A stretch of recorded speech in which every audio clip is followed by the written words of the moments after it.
need to understand,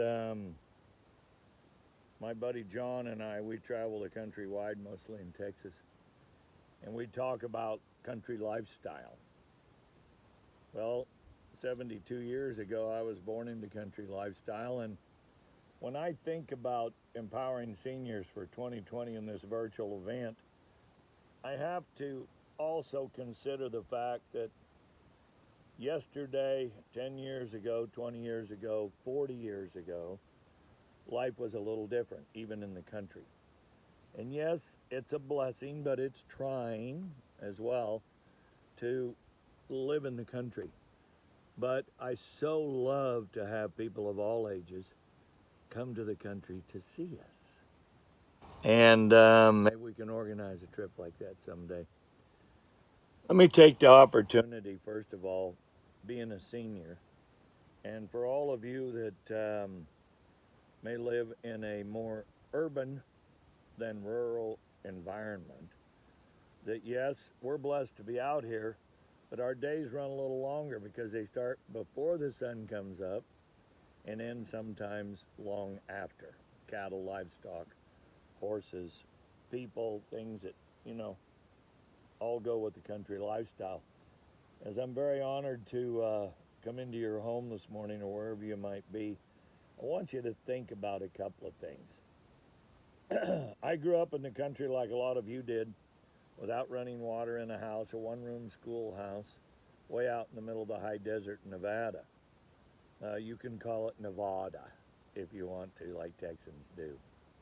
But that was a great remembering factor for me. As I got a little older, we moved to town, and then I got involved in 4-H and FFA, but I always stayed with my country roots and then got in the rodeo business.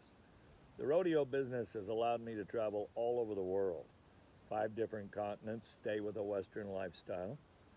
And as I've got older, my appreciation level for what I did, not for what I'm going to do, it grew. And as I go to rodeos in NRG Stadium in Houston, or the Dickies Arena in Fort Worth, or the Big Reno Rodeo, or the Calgary Stampede, and I see people of all ages, 8 to 80, who come to watch a rodeo and be involved, they want that country lifestyle of that environment of tall crowned hats and high heel boots and bucking horses and, calf ropers, team ropers, all of those kind of things that stay prevalent today with this lifestyle. And what I want you to understand is that you and I might not have had running water in a house. We didn't have television. I was 12, 14 years old before I ever saw TV. I didn't know what the news was by the man on the TV screen at 5 o'clock, 100 miles away or 1,000 miles away. And it seemed like we got along pretty fine. Today we base ourselves on these electronic devices, this video screen, with computers. And we seem to find a desire to be mongers of information and get more information as quick as we can get it. Whether we retain it or not, that's our lifestyle. I'm not buying that. I'm not buying that. And the country way of life, it sometimes is hard. Yes, you have freedoms of space to look out across the pasture to see some cows and some horses. Yes, you have an opportunity to do a different business in agriculture. This seems free. I do believe that it's kept me younger, first of all, due to the physical work. Secondly, due to the mentality of being able to make the decisions of the beef I raise is going to feed people in the Metroplex. I also understand that the physical work of packing a feed sack, farming, driving a tractor, the lifting, the lugging, the going, has kept me younger and in better shape. But on the other hand, I think it takes me away from the urban lifestyle of watching the news 12, 14 hours a day. What else can you do? Read the Bible. That's my out, but it's also my in. Daily testimonies, musings from John Fletcher, every morning. When you think about the leaves changing color, it's easier to see in the country than it is in the city, I think, sometimes. But what does the country life do to give you more enjoyment? I do believe it's the freedom in the space. Now, I just passed my real estate test, and so I've got people coming to the country that want to live out here, coming from a city or a small town atmosphere, and they want space. They want 10 acres, they want 20 acres, or they want an acre and a house. But they want to have some animals, might be chickens. I honestly believe that the more animals you can surround yourself with, and kids and grandkids, if you're blessed to have them, are important.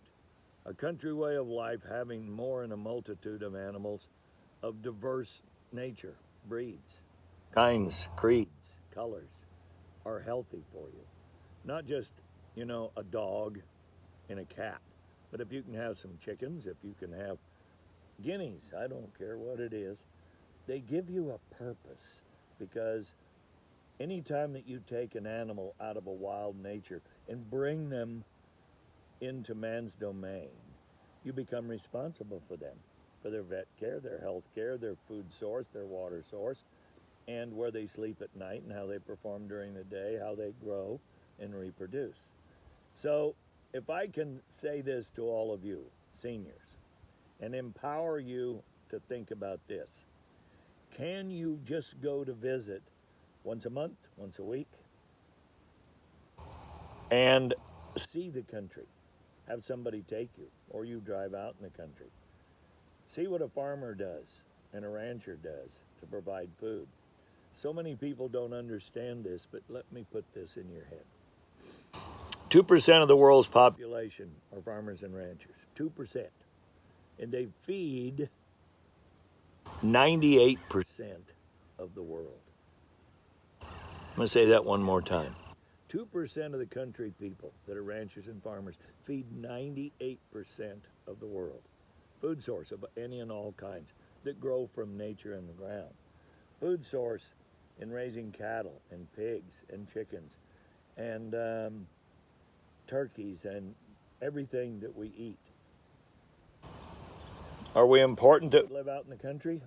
Yeah. Are we blessed? Yeah. Are we an endangered species? Yes. Why? Everybody in the city wants to move to the country. They want space, but they want security. They want a gas station close. They want a grocery store close. They want a drugstore close. So the country is being polluted by people, and I mean that in a positive manner, who deserve to come to the country, but they want the same freedoms. Take a drive in the country. Have somebody take you for a drive in the country. Think about when you're driving out through the country in the country lifestyle, it has a different set of hardships. I really do believe y'all would love it. How blessed am I? Go to a bed and breakfast out in the country. Think about what they do to operate it and the freedoms that they give you. And then think about the pace of life. I would rather live a 12, 14-hour day of what some people would think is a hardship, but a work day, than I would an 8-hour day in an office. But you also need to understand something. God bless those people who will go to those cubicles, that operate those businesses, that surround all of us that live in the country in the field of agriculture. So when you take the full circle of life, if you base it on one thing, faith in tomorrow by your strength and faith in grace today in God, you'll be blessed, country living or not. Have an awesome day. And also remember this. If it wasn't for us seniors, our kids, grandkids, and great-grandkids wouldn't have a lifestyle. Do we ever get credit for that? Not often. We drive slower, we're in the way. Sometimes we shuffle a little. Don't change that. Keep shuffling. Keep walking. Keep talking. Come to the country and do the same.